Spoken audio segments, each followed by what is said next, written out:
नमस्कार जी। संत ईश्वर सम्मान समारोह में आपका हार्दिक स्वागत है। इस समारोह का उद्देश्य उन व्यक्तियों, उन संस्थाओं, उन साधकों को सम्मानित करना है जो जीवन में प्रचार प्रसार से दूर रहकर केवल समाज में अपना बहुमूल्य योगदान दे रहे हैं। हमारे निर्णायक मंडल द्वारा ऐसे ही साधक चुने गए हैं, जिनमें से आप भी एक हैं। मैं माधवी हंस अपने पूरे संत ईश्वर परिवार की तरफ से आपका हार्दिक स्वागत करती हूँ। आप अपने बारे में कुछ बताएं। मेरा नाम अर्चना है और मैं भोपाल में रहकर काम करती हूँ।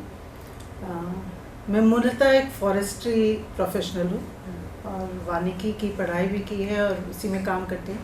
लेकिन हमारा एक बहुत कोर और बहुत इम्पोर्टेंट काम है एक ऐसे समाज के साथ जिनके जो पुश्तैनी तौर पर जिनका व्यवसाय शिकार करना था, और ये बहुत शायद हिंदुस्तान के सबसे पिछड़े समाजों में से एक है, पारधी जाति। ये एक घुमंतुक कौम है और इनके बच्चों की शिक्षा का काम हम करते हैं।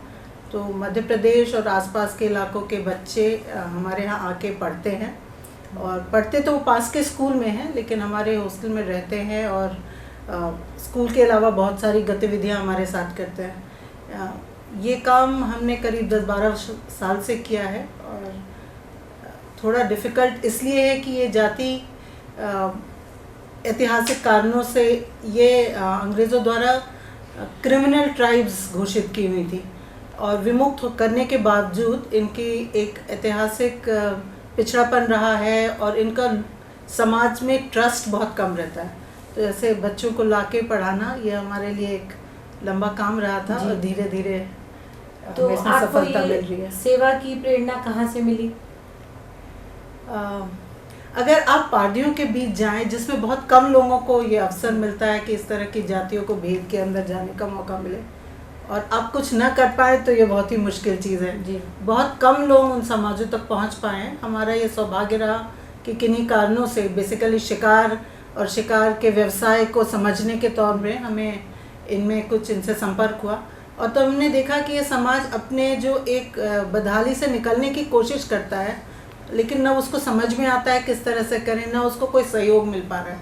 तो ऐसे में हमारी जवाबदेही बनती है जी बिल्कुल, सिटीजन के तौर पे कि हम ये काम करें।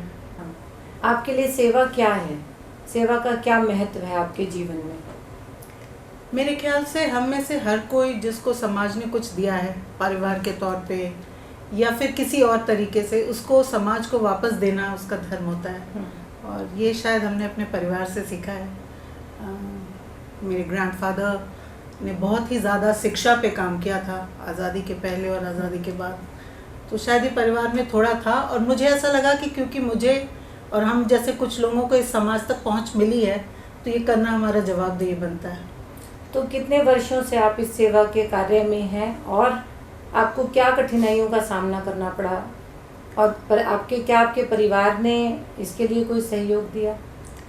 करीब 12 साल पहले हमारे यहाँ पहले 2 बच्चियाँ आई थी, और तब से हम इनको अपने पास रख के पढ़ाते हैं। चुनौती समाज और समाज के मानसिकता में है, क्योंकि वो इतने समाज में इतने स्टिग्मेटाइज्ड हैं, इतना समाज उनको ऊंची नज़र से देखता है कि वो किसी पे विश्वास नहीं करते जी। इसलिए उस समाज का हमारे प्रति विश्वास कि वो बच्चों को हमारे यहाँ छोड़े, क्योंकि वो घूमते हैं, इसलिए उनके घर पर उनकी शिक्षा प्रदान करना मुश्किल है। वो हर 2-3-4 हफ्ते में एक नए डेरे पे चले जाते हैं, तो शिक्षा के लिए उनको कहीं भी विश्वास कर पाना उनके लिए क्योंकि बहुत उनको ये मुश्किल लगता है कि हमारे बच्चों के थ्रू ये पुलिस को जानकारी जा सकती है, वन विभाग को जानकारी जा सकती है हमारे कार्य, हम कहाँ हैं, हम क्या कर रहे हैं। तो ये बहुत कम लोग पे विश्वास करते हैं। दूसरा, हर घुमंतु समाज की तरह वो अपने कल्चर को बचाने के लिए बहुत कॉन्शियस होते हैं। तो ये भी एक फेयर होता है कि जिनके साथ रह रहे हैं वो ऐसा ना हो कि हमारे तरीके, हमारी सोच, हमारे रीति रिवाज, हमारे धार्मिक तरीकों को वो बदलने की कोशिश करें।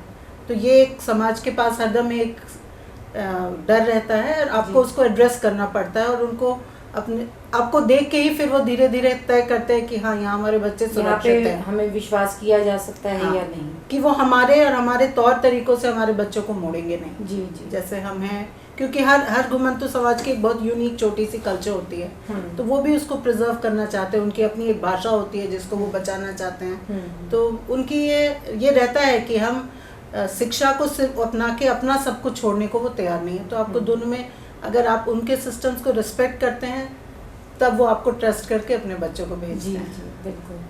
तो आप कैसा महसूस कर रहे हैं जब आपको संत ईश्वर सम्मान से सम्मानित किया जा रहा है?